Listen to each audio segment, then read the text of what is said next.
For more updates, subscribe to our channel. Voltage ఇందాక మనం charge current చూసాం కదా. ఇప్పుడు వోల్టేజ్ని దేంతో రిప్రజెంట్ చేస్తారు? వి. ఓకేనా, వోల్టేజ్ దేంతో రిప్రజెంట్ చేస్తారు? వితో రిప్రజెంట్ చేస్తారు. సో ఇక్కడ మనం ఒక ఫస్ట్ పాయింట్ ఏం చూడాలి అంటే వోల్టేజ్కి డెఫినేషన్ ఏంటి, అసలు వోల్టేజ్ అంటే ఏంటి, అసలు ఎందుకు యూజ్ చేస్తాం, అసలు ఎక్కడి నుంచి వస్తుంది ఈ వోల్టేజ్ అనేది చూడండి. ఏమీ లేదు, మనం ఫస్ట్ చెప్పుకున్నాం చూసారా ఛార్జ్ అంటే ఏంటి అనేది. సో ఆ ఛార్జ్ని కదిలియాలంటే కొంత అమౌంట్ ఆఫ్ ఎనర్జీ కావాలి, అదే వోల్టేజ్. సో ఎలా రాసుకోవచ్చు అంటే to move charge energy is required. Energy is required. That is nothing but voltage. Nothing but voltage. Sir ఇది ఒక్కటేనా డెఫినేషను, ఎగ్జామ్లో ఇది అడుగుతాడంటే కాదు, ఇది అడగడు. ఇప్పుడు నేను చెప్పేది అడుగుతాడు. ఎందుకు? ఇది మీకు అర్థం కావటం కోసం చెప్పాను. ఇప్పుడు నెక్స్ట్ వచ్చేది ఏందో చూడండి. Rate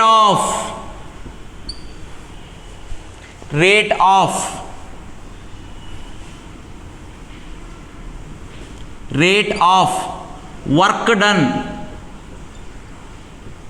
by charge is nothing but voltage V is equal to W by Q. So ఇది ఎగ్జామ్లో అడుగుతాడు. వోల్టేజ్ అంటే ఏంటంటే work done by charge. So work done by charge. So దీని నుంచి కూడా మనం మళ్ళీ చూడండి, ఈ ఒరిజినల్గా మనకు తెలిసిన యూనిట్స్ ఏంది? వోల్టేజ్ అనగానే ప్రతి ఒక్కరు చెప్పే యూనిట్ ఏంది? వోల్ట్స్. కానీ ఎగ్జామ్ మీద అడుగుతాడా? అడగడు. నెక్స్ట్ దీని నుంచి మళ్ళీ డిరైవ్ చేసుకుంటున్నాం చూడండి జాగ్రత్తగా. ఇప్పుడే మనం చెప్పాం work done per charge. So V is equal to W by Q. W అంటే ఏంటిది? Work done. క్యూ అంటే మనం ఫస్ట్ చెప్పుకున్నాం ఛార్జ్. సో వర్క్ డన్కి యూనిట్స్ ఏంది? జౌల్స్. బై ఛార్జ్కి యూనిట్స్ ఏంది? కూలూమ్స్. సో ఇది కూడా యూనిట్ ఆఫ్ వోల్టేజే. ఇంకా వోల్టేజ్ యూనిట్స్ ఉన్నాయా? ఉన్నాయి. ఓమ్స్ లా నుంచి చూడండి, ఒరిజినల్గా V is equal to IR కదా. సో దీని నుంచే V ఈజ్ ఈక్వల్ టు ఐకి యూనిట్స్ ఏంది? యాంపియర్. రెసిస్టెన్స్కి యూనిట్స్ ఏంది? ఓం. సో యాంపియర్ ఓం కూడా వోల్టేజ్కి యూనిట్సే. సార్ ఇంకా ఏమైనా ఉన్నాయా? ఉన్నాయి. పవర్ నుంచి కూడా చూడండి. పవర్ నుంచి power P is equal to VI. So ఇక్కడి నుంచి వోల్టేజ్కి యూనిట్స్ తెప్పించుకుందాం. V is equal to P by I. పవర్కి యూనిట్స్ ఏంది? వాట్స్. Watts per. కరెంట్కి యూనిట్స్ ఏంది? Ampere. So watts per ampere కూడా యూనిట్స్ ఆఫ్ వోల్టేజే. సో ఇన్ని రకాల వోల్టేజెస్ ఉన్నాయి. ఓకేనా. ఇక్కడ ఒక చిన్న పాయింట్ గుర్తుపెట్టుకోవాల్సింది ఏంటి అంటే మనం బేసికల్గా వోల్టేజ్ అంటే వోల్టేజ్ ఈజ్ నథింగ్ బట్ అని ఒక్కసారి బిట్స్లో అడుగుతారు. ఏమని అడుగుతారు? Voltage is nothing but. So చూడండి, వోల్టేజ్ ఈజ్ నథింగ్ బట్ అని ఏంటి అని డాష్ అని అడుగుతారు. సో మీరు అక్కడ ప్రెషర్ ఆర్ ఎనర్జీ పైన చెప్పుకున్నాం కదా. వోల్టేజ్ అంటే ఎనర్జీ అని, ఆ ఎనర్జీ ఇచ్చేది, లేదంటే ప్రెషర్ అన్న ఇచ్చేది. సో ఈ రెండింటిలో దేని గురించి అయినా చెప్పింది అంటే అది వోల్టేజ్. ఓకేనా. సో ఇన్ని రకాలుగా డెఫినేషన్స్ కానీ, ఇన్ని రకాల యూనిట్స్ కానీ, ఇదొక యూనిట్, ఇదొక యూనిట్, ఇదొక యూనిట్, ఇదొక యూనిట్, ఇన్ని రకాల యూనిట్స్ వస్తాయి. జాగ్రత్తగా చూసుకొని నోట్ డౌన్ చేసుకోండి. సో మనం బేసికల్గా ఇప్పటిదాకా ఛార్జ్ అంటే ఏందో చూసాం, కరెంట్ అంటే ఏందో చూసాం, వోల్టేజ్ అంటే ఏంటో చూసాం, అంతేగా. ఓకే, ఇప్పుడు నెక్స్ట్ మనం ఏం చూస్తామంటే క్లాసిఫికేషన్ ఆఫ్ ఎలిమెంట్స్ ఏ రకంగా క్లాసిఫై అయ్యారు. ఇందాక దాకా మీరు చెప్తున్నారు సార్ ప్యాసివ్ ఎలిమెంట్స్ అంటారు, కొంతమంది యాక్టివ్ ఎలిమెంట్స్ అంటారు, ఇన్యాక్టివ్ ఎలిమెంట్స్ అంటారు, లీనియర్ అంటారు, నాన్ లీనియర్ అంటారు. ఏంటి అసలు ఇవన్నీ? సో వీటి గురించి చూద్దాం. నెక్స్ట్ అన్ని బేసిక్స్ అసలు మనకి టాపిక్స్లో చదువుకునేటప్పుడు ఈ మధ్యలో ఈ పదాలు వస్తాయి కాబట్టి ఈ పదాలు వస్తే ఏంటి అసలు వాటి గురించి మనం తెలుసుకోవాలి కాబట్టి. ఓకేనా. నెక్స్ట్ చూడండి,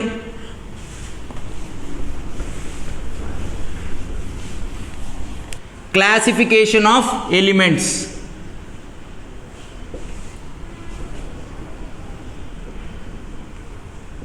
classification of elements. Sir elements అంటే ఏంటి? ఎలిమెంట్స్ అంటే ఏం లేవు, మనకు దొరికే ఆర్, ఎల్, సిఈ, డయోడ్లు, ట్రాన్సిస్టర్లు. సో ఇవన్నీ ఆ ఎలిమెంట్స్ కిందే లెక్క వస్తాయి అన్నమాట. సో ఈ క్లాసిఫికేషన్లో ఎలిమెంట్స్లో ఏమేం చేశారంటే చాలా రకాలు ఉన్నాయి, కానీ మనకి ఎంత కావాలి అంటే 2 టైప్స్ గురించి జాగ్రత్తగా తెలుసుకోవాలి. అందులో ఫస్ట్ది, సెకండ్ది. ఫస్ట్ది ఏంటి అంటే linear element and non linear.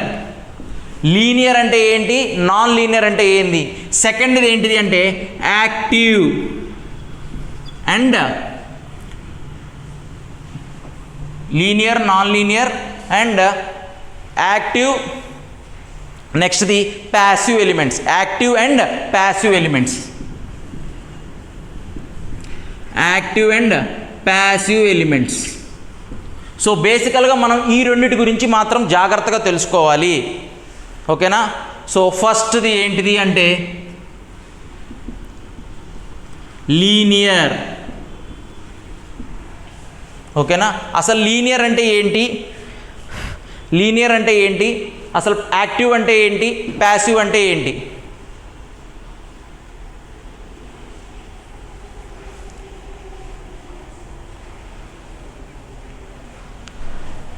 ఓకేనా? లీనియర్ అంటే ఏం లేదమ్మా, వీటి యొక్క క్యారెక్టరిస్టిక్స్ అంటే ప్రతి మనిషికి మనకు ఒక క్యారెక్టరిస్టిక్. ఇప్పుడు ఎవరైనా ఫర్ ఎగ్జాంపుల్ మనమే తీసుకుందాం, మనిషికి ఏమేమి క్యారెక్టరిస్టిక్స్ ఉంటాయంటే చేతులు ఉంటాయి, కాళ్ళు ఉంటాయి, తెల్లగా ఉన్నాడా, నల్లగా ఉన్నాడా, ఎలా పనిచేస్తున్నాడు, ఇవన్నీ క్యారెక్టరిస్టిక్స్ మనిషికి. సో అలాగే ఎలిమెంట్స్కి కూడా క్యారెక్టరిస్టిక్స్ ఉంటాయి. ఆ క్యారెక్టరిస్టిక్స్లో విఐ క్యారెక్టరిస్టిక్స్ అంటారు. విఐ అంటే వోల్టేజ్ కరెంట్ క్యారెక్టరిస్టిక్స్. ఓకేనా? Voltage current characteristics. లీనియర్ అన్నాడు అంటే వోల్టేజ్ కరెంట్ క్యారెక్టరిస్టిక్స్ అనేది straight line passing through origin.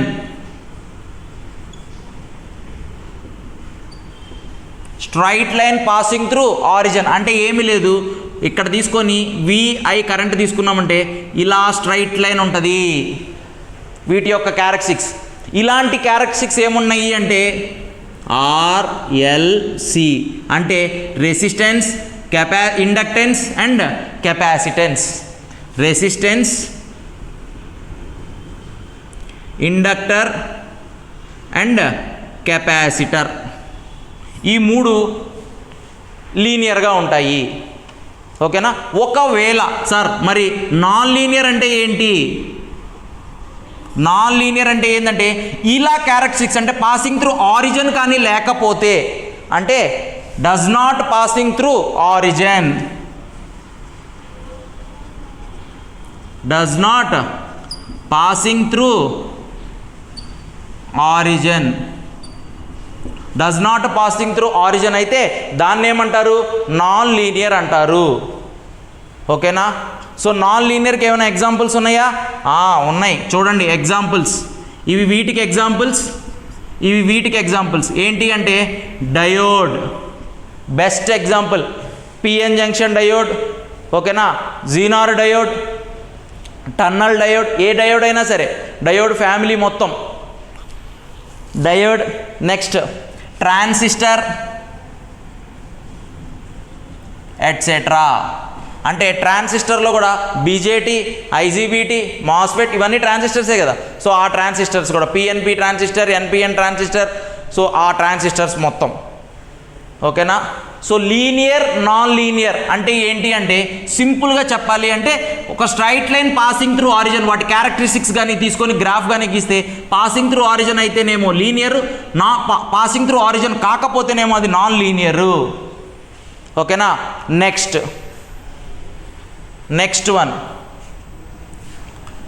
Next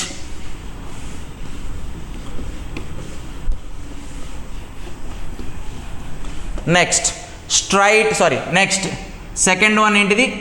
active and passive. Next ఏంటిది? Active and passive. సింపుల్గా చెప్పాలి అంటే యాక్టివ్ అంటే ఏంటి? యాక్టివ్ అంటే అరే వీడు బాగా యాక్టివ్గా ఉన్నాడు అంటే బాగా ఎనర్జీ ఉందిరా అంటుంటారు వాళ్ళు. అంటే డెలివర్స్ డెలివర్స్ పవర్. యాక్టివ్ అంటే పవర్ని డెలివర్ చేసేది, అంటే నాలో ఎక్స్ట్రా అమౌంట్ ఆఫ్ ఎనర్జీ ఉంది, నేను మీకు ఇస్తాను, జాగ్రత్తగా తీసుకోండి అని చెప్పేది యాక్టివ్ అనమాట. అంటే పవర్ని డెలివర్ చేస్తుంది. ఓకేనా? లేదు సార్, మరి ప్యాసివ్ అంటే ఏంటి? ప్యాసివ్ అంటే నేను చాలా ప్యాసివ్గా, అరే ఈ అబ్బాయి చాలా ప్యాసివ్గా ఉన్నాడు అంటే చాలా బద్ధకంగా లేజీగా ఉన్నాడు అని. సరే, ప్యాసివ్ అంటే ఎనర్జీ కన్జ్యూమ్ చేసుకునేది, అంటే అబ్జార్బ్స్ పవర్. సార్ మరి వీటికి ఏమైనా ఎగ్జాంపుల్స్ ఉన్నాయా? ఉన్నాయి. ఎగ్జాంపుల్స్ చూడండి జాగ్రత్తగా. యాక్టివ్కి ఎగ్జాంపుల్స్ చూద్దాం. యాక్టివ్కి ఎగ్జాంపుల్స్ చూడండి జాగ్రత్తగా. యాక్టివ్ అంటే ఏంది? ఎనర్జీ ఇచ్చే కదా. So voltage source, voltage source నుంచి వోల్టేజ్ వస్తుంది కదా. So voltage source. Current source, current source. ఇంకా ఏమున్నాయి? Generator, generator. ఇంకా ఏమున్నాయి? Alternator, generators, alternators. ఇంకా ఏమైనా ఉన్నాయా అంటే జాగ్రత్తగా చూడండి, ఇక్కడే కన్ఫ్యూజన్ వస్తుంది. కెపాసిటర్. సార్ కెపాసిటర్ ప్యాసివ్ కదా. అవును ప్యాసివే, కానీ కొన్ని సందర్భాల్లో అంటే సమ్ కేసెస్ ఎనర్జీ స్టోర్ చేసుకునేది కదా కెపాసిటర్, ఎంతో కొంత ఎనర్జీని. ఏ ఫామ్లో? ఎలక్ట్రికల్ ఫామ్లో. సో ఆ స్టోర్ చేసుకున్నది ఒక్కోసారి సర్క్యూట్లో నుంచి డిసిపేట్ చేసేది, అప్పుడు ఎనర్జీని ఇస్తున్నది. సో అందుకే special case or some case అన్నాను. సమ్ కేసులో కెపాసిటర్ కూడా యాక్టివ్గా వస్తుంది. సో ఇవన్నీ ఎగ్జాంపుల్స్ ఆఫ్ యాక్టివ్. మరి ప్యాసివ్కి ఏంటి? R, L, C. ఆర్ ఏమో రెసిస్టరు, ఎల్ ఏమో ఇండక్టరు, సి అంటేనేమో కెపాసిటర్. ఇండక్టర్ ఏమో ఏ ఫామ్లో స్టోర్ చేసుకునేది? మ్యాగ్నెటికల్ ఫామ్లో. కెపాసిటర్ ఎలా స్టోర్ చేసుకునేది? ఎలక్ట్రికల్ ఫామ్లో. ఓకేనా? సో ఒకసారి జాగ్రత్తగా చూడండి.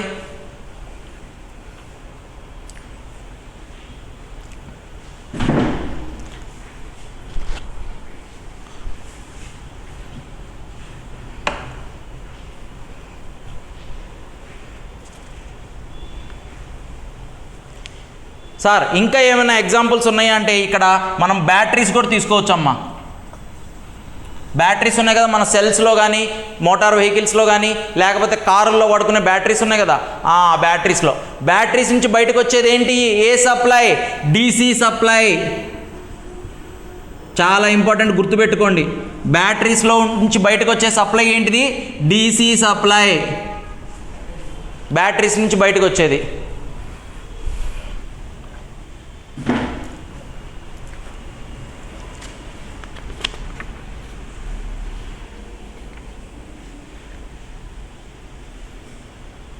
ఓకేనా? సో బేసికల్గా ఇంత మటుకు మనకి జేఎల్ఎం సిలబస్కి సరిపోతుంది. ఇంకా రెండు ఉన్నాయి క్లాసిఫికేషన్స్, యూనిలేటరల్, బైలేటరల్ అని. ఓకేనా? నెక్స్ట్ లంప్డ్, డిస్ట్రిబ్యూటెడ్ పారామీటర్స్ అని ఇంకా రెండు ఉన్నాయి. అవి మనకి ఇప్పుడు అవసరం లేదు. ఓకేనా? సో ఎప్పుడు మనకి దాని మీద జేఎల్ఎంకి సంబంధించి కానీ, లేకపోతే అప్రెంటిస్, ఐటీఏ చదివిన వాళ్ళకి బయట డిఆర్డిఓలో వీటిల్లో అప్రెంటిస్ కూడా ఎగ్జామ్లు పెడుతుంటారు, అందులో కానీ, లేకపోతే ఇంకా కరెక్ట్గా చెప్పాలి అంటే టెక్నికల్ ట్రైనీస్కి ఈ ఎగ్జామ్స్లో కూడా ఎప్పుడూ దాని గురించి అడగలేదు. సో మనకు కూడా వద్దు. ఓకేనా? నెక్స్ట్ ఇప్పుడు మనం బేసికల్గా సబ్జెక్ట్లోకి వెళ్తున్నాం. బేసికల్గా మనకి ఇచ్చినవి ఫస్ట్ బేసిక్స్ ఆఫ్ ఎలక్ట్రిసిటీ అన్నాం కదా, అది అయిపోయింది. ఇప్పుడు నెక్స్ట్ది ఏంటిది అంటే ఓమ్స్ లా. ఏంటిది? Ohm's law.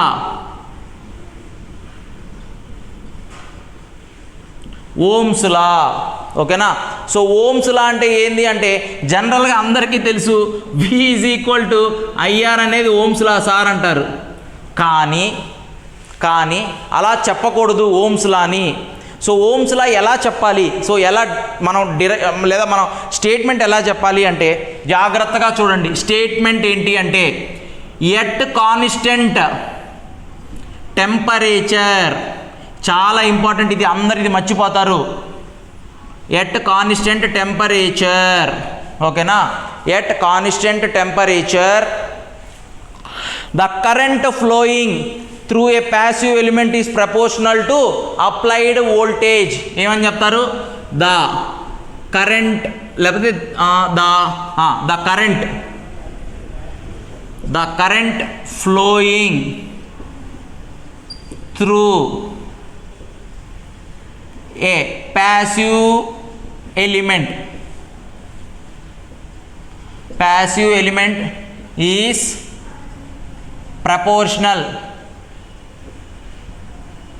proportional to applied voltage. So దీని నుంచి I is directly proportional to V అంటాము. ఓకేనా, ఏమంటాం? I is directly proportional to V. I directly proportional to V. ఈ ప్రపోర్షనాలిటీని కాన్స్టెంట్ని తీసేయడానికి మనం ఏం వాడతామంటే I ఈజ్ ఈక్వల్ టు, ఈ ప్రపోర్షనాలిటీ కాన్స్టెంట్ని తీసేయడానికి ఏం వాడతామంటే V is equal to IR. అంటే R అనేది ప్రపోర్షనాలిటీ కాన్స్టెంట్, R అనేది ప్రపోర్షనాలిటీ కాన్స్టెంట్. సో ఇక్కడ మనం మర్చిపోయేది ఏంటంటే ఎట్ కాన్స్టెంట్ టెంపరేచర్ అనేది మర్చిపోతాం. సార్ ఈ V is equal to IR అనేది ఎందులో అంటే డీసీలో, అంటే డీసీ సప్లైలో. సార్ మరి అదే ఒకవేళ ఏసీ ఇచ్చాము, ఓకేనా, ఏసీ సప్లై ఇచ్చాము అంటే అప్పుడు ఏమైందంటే V is equal to IZ అవుతుంది. సో ఇక్కడ జెడ్ అంటే ఏంటిది అంటే ఇంపిడెన్స్.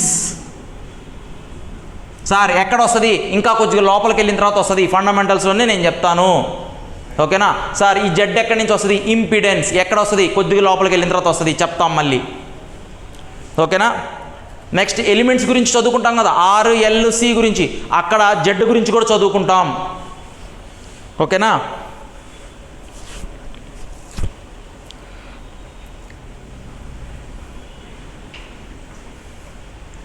నెక్స్ట్ ఓమ్స్ లా అయిపోయిన తర్వాత దాని కింద సార్ ఎగ్జామ్లో దీని మీద ప్రాబ్లమ్స్ ఇస్తాడా అంటే ఇవ్వడు. కొన్ని కండిషన్స్ ఉన్నాయి కింద, వాటి మీద మాత్రమే ఎగ్జామ్లో ఎక్కువ క్వశ్చన్స్ అడుగుతారు. సార్ అవేంటి, ఆ పాయింట్స్ ఏంటి అంటే జాగ్రత్తగా వినండి, ఏమీ లేవు, సింపుల్ పాయింట్సే. అంటే ఓమ్స్లో ఎక్కడ అప్లికబుల్ అయ్యింది, ఏ ఏ వోల్టేజెస్కి లేదా ఏ సప్లైస్కి అప్లికబుల్ అవుద్ది అని చిన్న చిన్న క్వశ్చన్స్ అడుగుతాడు. సో దేని మీద డిపెండ్ అవుతుంది. ఓకేనా, సో చూడండి ఫస్ట్ ఇక్కడ దాకా అర్థమైంది కదా. నెక్స్ట్ చూడండి కింద వోల్టేజ్, సార్ మరి దీని క్యారెక్టరిస్టిక్స్ ఎలా ఉంటాయి అంటే ఓమ్స్ లా క్యారెక్టరిస్టిక్స్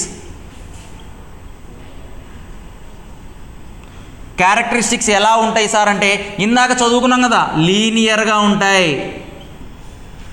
ఓమ్స్ లా యొక్క characteristics, the VI characteristics of Ohm's law is linear అన్నా, లేదు అంటే or straight line passing through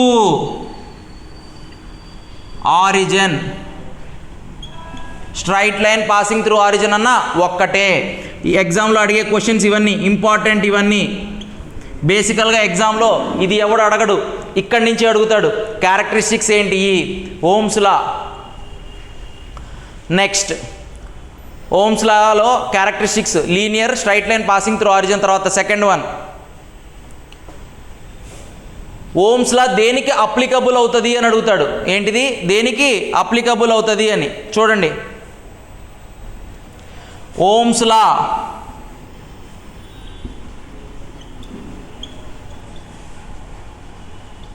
applicable to, దేనికి అప్లికబుల్ అవుతుంది? లీనియర్. ఏమేంటి పైన ఆల్రెడీ వచ్చింది కదా లీనియర్ అంటే ఇందాక చదివాం కదా. ఏంటిది VI క్యారెక్టరిస్టిక్స్ గ్రాఫ్స్ ఎలా ఉంటాయి? Straight line passing through origin. Ohm's law applicable to linear and passive elements. దేనికి? Linear and passive. Linear and passive ఎలిమెంట్స్కి ఓమ్స్లో అప్లికబుల్ అవుతుంది. లీనియర్ అంటే ఏంటో ఇందాక చూసాం, ప్యాసివ్ అంటే కూడా ఇందాక చూసాం. ఇవి అర్థం అవటం కోసమే ఇందాక బేసికల్గా కొన్ని చెప్పాను. యాక్టివ్ అంటే ఏంటిది, ప్యాసివ్ అంటే ఏంటి, లీనియర్ అంటే ఏంటి, నాన్ లీనియర్ అంటే ఏంటి.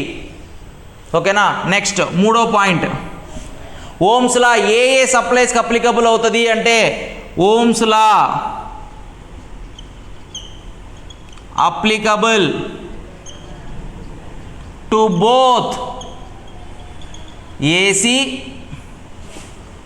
And DC supplies.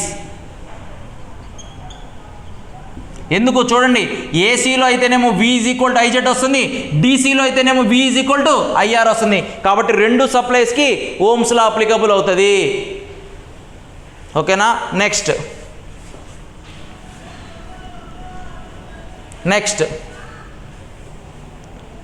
మరి ఓమ్స్లో అప్లికబుల్ అవుతాయన్నీ బాగానే చెప్తున్నారు సార్, అప్లికబుల్ కానిది ఏంటి? వెంటనే డౌట్ రావాలి మనకి. అప్లికబుల్ అవుతున్నాయన్నీ మంచిగానే చెప్తున్నారు, కానిది ఏంటి? చూడండి, ohm's law not applicable to, ఇవే important. Ohm's law not applicable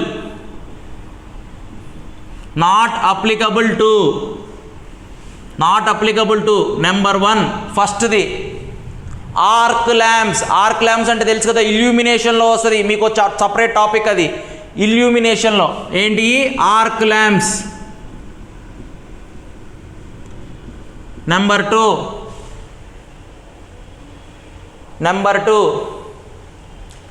vacuum tubes.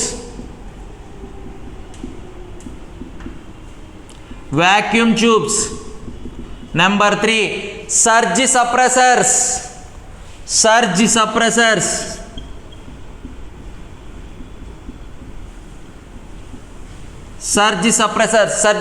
ఎక్కడ వస్తుందంటే పవర్ సిస్టమ్స్లో ప్రొటెక్షన్లో వస్తుంది. సర్జెస్ని సప్రెస్ చేసేది అని పవర్ సిస్టమ్ ప్రొటెక్షన్లో వస్తుంది. అక్కడ చెప్పుకుందాం పవర్ సిస్టమ్స్ వచ్చిన దగ్గర. ఇంకా ఏమున్నాయి? జనరేటర్స్ కూడా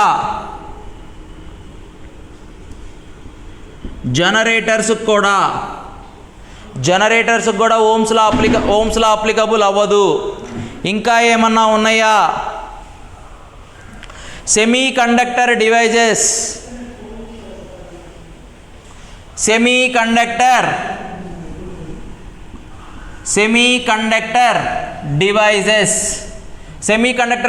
అంటే ఏంటి? డయోడ్లు, ట్రాన్సిస్టర్లు, ఓకేనా, బీజేటీలు, మాస్ఫెట్లు అవి. Next 6th one, last one, electrolytes. Next మీకు బ్యాటరీస్ చాప్టర్ ఉంది, సెకండ్ చాప్టర్. ఆ బ్యాటరీస్లో ఎలక్ట్రోలైట్స్ వస్తాయి, ఏ సెల్కి ఏ ఎలక్ట్రోలైట్ వాడతామని. వాటికి కూడా మనకి ఓమ్స్ లా అప్లికబుల్ అవ్వదు. ఓకేనా. సో బేసికల్గా ఇవి arc lamps, vacuum tubes, surge suppressors, generators, semiconductor devices and electrolytes. వీటికి నాట్ అప్లికబుల్. ఇంపార్టెంట్. వేటికి అప్లికబుల్ అయ్యిద్ది, అవ్వదు అంటాడు. Not applicable. ఓకేనా. నెక్స్ట్ పాయింట్, ఇవి నేచర్ ఆఫ్ ఎలిమెంట్స్ మీద డిపెండ్ అవుతుందా అవ్వదా అని అడుగుతాడు. Ohm's law depends on nature of elements. Ohm's law depends on nature of elements. అంటే ఏం లేదమ్మా, నేచర్ ఆఫ్ ఎలిమెంట్స్ అంటే ఎలిమెంట్స్ యొక్క నేచర్ ఏముంటాయి? అది ప్యాసివా, యాక్టివా? ఇక్కడ చెప్పాం కదా, అది లీనియరా, నాన్ లీనియరా అని చెప్తున్నాం కదా. సో వాటి మీద కూడా డిపెండ్ అవుతుంది Ohm's law depends on nature of elements. Next last point,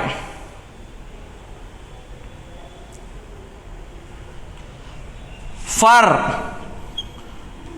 active elements or sources we cannot apply Ohm's law. ఇందాక చెప్పాము యాక్టివ్ ఎలిమెంట్స్ అంటే ఏంటియో. సో యాక్టివ్ ఎలిమెంట్స్కి కానీ సోర్సెస్కి కానీ మనం ఓమ్స్ లా అప్లికబుల్ చేయలేము. అంటే V = IR అనే ఫార్ములాని మనం వీటికి అప్లికబుల్ చేయలేము. ఓకేనా. సో టోటల్గా ఓమ్స్ లా అంటే ఇంతే. ఓమ్స్ లా అంటే స్టేట్మెంట్ ఏంటి, దాని యొక్క ఫార్ములా ఏంటి, డీసీలో ఏంటిది, ఏసీలో ఏంటిది, ఎక్కడ అప్లికబుల్ అవుతాయి. ఓకేనా. నెక్స్ట్ ఎక్కడ అప్లికబుల్ అవ్వదు, వేటి మీద డిపెండ్ అవుతుంది, వేటి మీద డిపెండ్ అవ్వదు, దేనికి ఒబే చేస్తాము, దేనికి ఒబే చేయము అనేవి ఈ పాయింట్స్లో నుంచే మనకు ఓమ్స్ లా మీద క్వశ్చన్ అడిగాడు. అంటే ఈ మనం చెప్పుకున్న పాయింట్స్లో నుంచే ఎగ్జామ్లో క్వశ్చన్ అడిగాడు అంటే ఖచ్చితంగా ఇక్కడి నుంచి అడగాలి, అంతకుమించి బయట నుంచి అడగడానికి ఛాన్సే లేదు. మీరు బయట ఏ మెటీరియల్ చదవద్దు, మన క్లాసెస్ విని మన నోట్స్ జాగ్రత్తగా క్లాస్ చెప్పిన నోట్స్ ప్రిపేర్ అయితే మీకు 100% అందులో నుంచే క్వశ్చన్స్ వస్తాయి. మీకు ప్రాబ్లమ్స్ కూడా నేను ఎలా వస్తాయో కూడా చెప్తాను. ఓకేనా?